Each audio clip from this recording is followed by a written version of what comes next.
عزیز دوستو، قرآن مجید کی سورہ توبہ میں سے ایک آیہ کریمہ میں نے تلاوت کی ہے۔ اللہ تعالیٰ نے ارشاد فرمایا کہ لَقَدْ جَاءَكُمْ رَسُولٌ مِّنْ أَنفُسِكُمْ، فرمایا تحقیق تمہیں میں سے تمہارے پاس ایک رسول تشریف لائے، عزیزٌ علیہ ما عنتم، فرمایا یہ محبوب وہ ہے کہ تمہارا مشکل میں پڑنا میرے نبی پاک پر گراں گزرتا ہے، حضور پر بھاری ہوتا ہے تمہارا مشکل میں پڑنا۔ حریص علیکم، وہ تمہاری بہت بھلائی چاہنے والے، بالمؤمنین رؤوف الرحیم، مومنوں پہ رؤوف بھی ہیں اور رحیم بھی۔ میرے عزیزو، نبی پاک علیہ السلام کی یہ شان ہے کہ امت کو کوئی تکلیف پہنچے، امت کسی آزمائش میں آئے، امت کسی تکلیف سے گزرے تو یہ چیز حضور علیہ السلام پر گراں گزرتی ہے۔ نبی پاک صلی اللہ تعالیٰ علیہ وسلم کو یہ بات تکلیف دیتی ہے، اس لیے کہ محبوب حریص علیکم ہے، بہت بھلائی چاہنے والے۔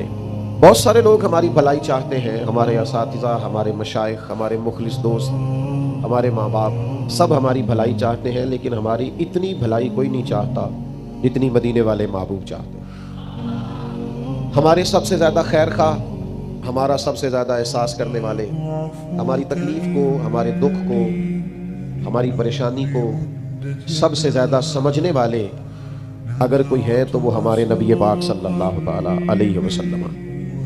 حضور ہماری تکلیف کو سمجھتے ہیں، اور جس جس چیز کی جس جس مقام پر ہمیں حاجت ہے محبوب وہ چیز ہمیں عطا کرتے ہیں۔ سب سے بڑی تکلیف کسی شخص کے لیے یہ ہوتی ہے کہ وہ ہدایت کے رستے سے دور ہو، اس کی آنکھوں کے سامنے گمراہی کا پردہ آ جائے، اس کی سوچیں وسوسوں کا شکار ہو، اس کا مزاج بے یقینی والا ہو، سوچیں ڈگمگاتی ہو۔ یہ سب سے بڑی کسی شخص کے لیے تکلیف ہوتی ہے۔ جب کسی آدمی کو ہدایت کا نور مل جائے، نبی پاک صلی اللہ تعالیٰ علیہ وسلم کو سب سے زیادہ اس بات کا دکھ رہتا تھا کہ میری امت ہدایت یافتہ ہو جائے، یہ کلمہ پڑھ لیں، ایمان مضبوط ہو جائے، یقین کی دولت انہیں مل جائے۔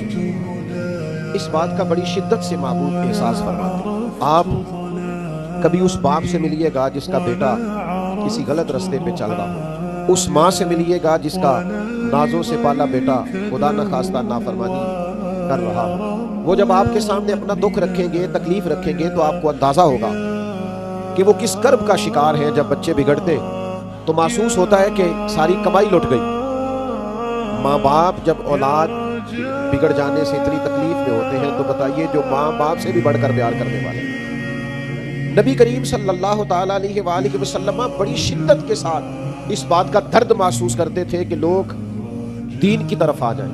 حضرت امیر حمزہ رضی اللہ تعالیٰ عنہ نے جب دیکھا کہ نبی پاک صلی اللہ تعالیٰ علیہ وسلم کو تکلیف دی ہے ابو جہل نے، اور حضور کے سر انور پر اس نے معاذ اللہ مارا ہے اور زخمی کر دیا ہے، جب انہیں خبر ملی تو وہ گئے اور اسی طرح جا کے ابو جہل کا سر پھوڑا، پھر حضور کی بارگاہ میں آئے اور عرض گزار ہوئے کہ اے میرے پیارے بھتیجے خوش ہو جائیے، میں نے آپ کا بدلہ لے لیا ہے اور میں نے اس کو اسی طرح سے سزا دی جو دینے کا حق تھا، خوش ہو جائے آپ۔ تو حضور فرمانے لگے چچا میں اس طرح تو خوش نہیں ہوتا۔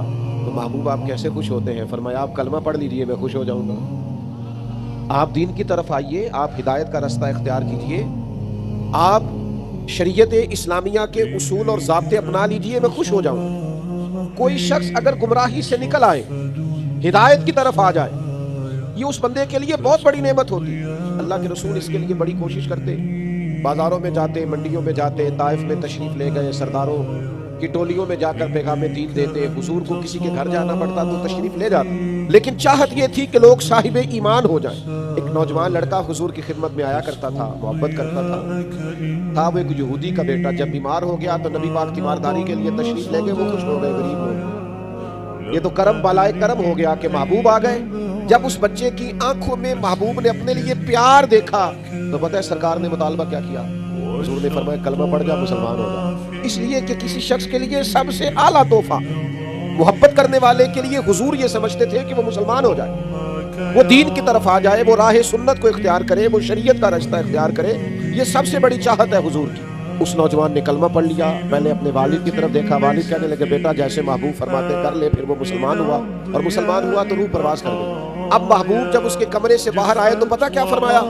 حضور فرمانے لگے اللہ کا شکر ہے جس نے میری وجہ سے اسے دوزخ کی آگ سے بچا لیا۔ تو ایمان امتی لے آئے، امتی سچ بولنے لگ جائیں، غلام رزق حلال والے ہو جائیں، ان کے مزاج، ان کے اخلاق، ان کے رویے، ان کے لہجے ٹھیک ہو جائیں، ان کا طرز زندگی سنور جائے، اخلاقی بلندیوں کی طرف یہ لوگ مائل ہو جائیں، یہ حضور کی سب سے بڑی چاہت ہے، یہ نبی پاک کے سینے کا سب سے بڑا درد ہے۔ حضور چاہتے ہیں کہ لوگ وہ رستہ اختیار کریں جس سے اللہ راضی ہوتا ہے، اس کے لیے نبی پاک بڑی کاوش کرتے، اس کے لیے حضور کوشش کرتے، ہر پہلو پر رہنمائی ارشاد فرماتے، جہاں جہاں سے کوئی شخص گمراہی کی طرف بڑھ سکتا ہے ان چیزوں کی نشاندہی کرتے، رزق حلال اور حرام کی چیزوں کے بارے میں بار بار مطلع کرتے۔ خواہش تھی نبی کریم علیہ السلام کی کہ لوگ دین کی طرف آ جائیں۔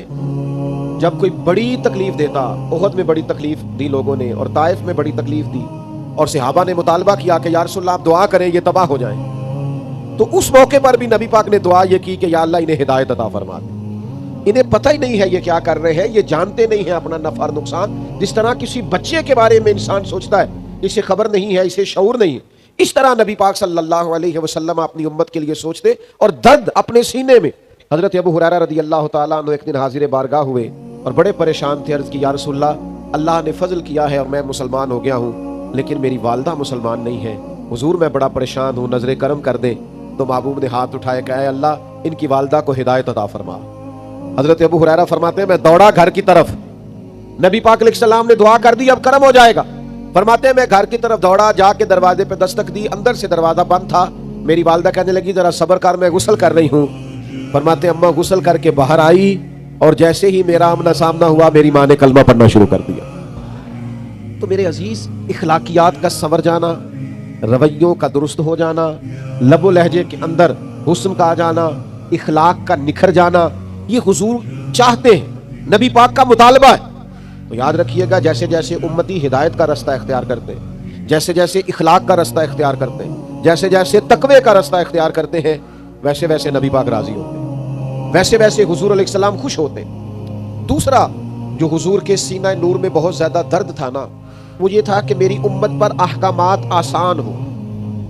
حضور نہیں چاہتے کہ امت پر سختی ہو، آزمائش ہو، آسان احکامات۔ حضرت سیدہ عائشہ صدیقہ رضی اللہ تعالی عنہ بیان فرماتی ہیں کہ اگر نبی پاک علیہ السلام کو اللہ کی طرف سے اختیار دیا جاتا نا کہ امت کے لیے یہ قبول کر لیں یا یہ قبول کر لیں، تو حضور وہ چیز قبول کیا کرتے تھے جو امت کے لیے آسان ہو۔ دیکھیں نا چند دن حضور نے نمازیں تراویح پڑھائی اور پھر چھوڑ دی، اور میں مستقل پڑھاتا رہا تو کہیں تم پر فرض نہ ہو جائے، اب وہ سنت شہری ہے۔ لیکن نبی پاک علیہ السلام نے اس لیے چھوڑ دی کہ کہیں ایک شخص نے پوچھا، سرکار نے فرمایا حج فرض ہے، اس نے پوچھا ہر سال فرض ہے، کریم خاموش ہو گئے، پھر پوچھا ہر سال فرض ہے، حضور خاموش ہو گئے۔ جب اس نے تیسری بار پوچھا تو فرمایا جو میں کہوں کر لیا کرو، اگر میرے منہ سے نکل جاتا ہر سال فرض ہے تو ہر سال فرض ہو جاتا، تمہیں تکلیف ہوتی۔ نبی کریم چاہتے ہیں آسان شریعت، آسان، لوگ مشکل میں نہ آئیں۔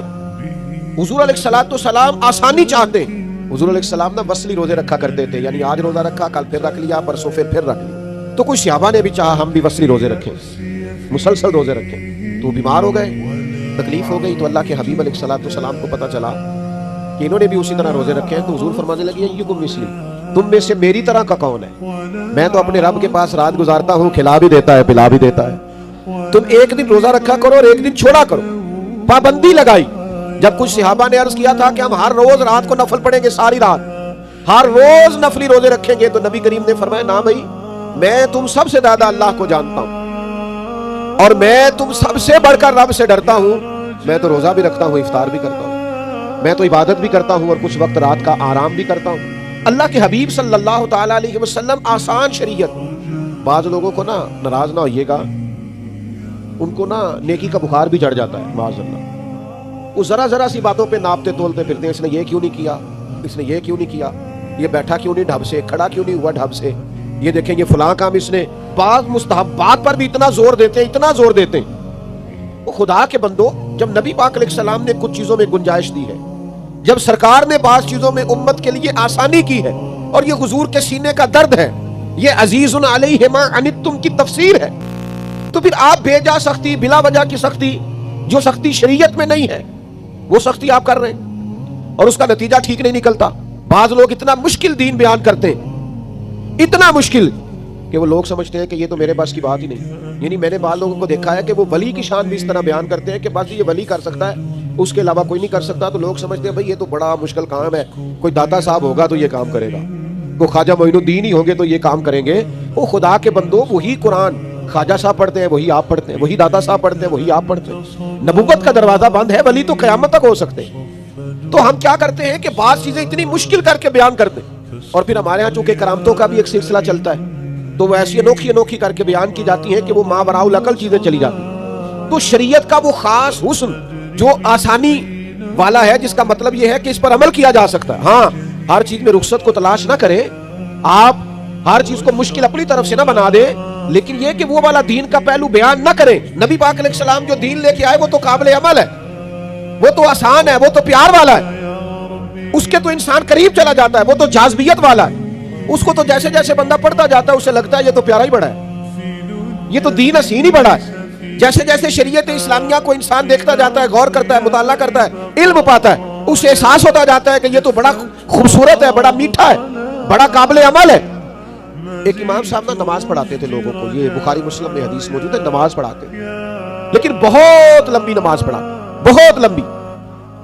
اب کچھ بیچارے ایسے لوگ بھی ان کے پیچھے کھڑے ہوتے جو سارا دن اونٹ چراتے رہے, محنت مزدوری کرتے رہے, لیکن بہت لمبی نماز پڑھاتے.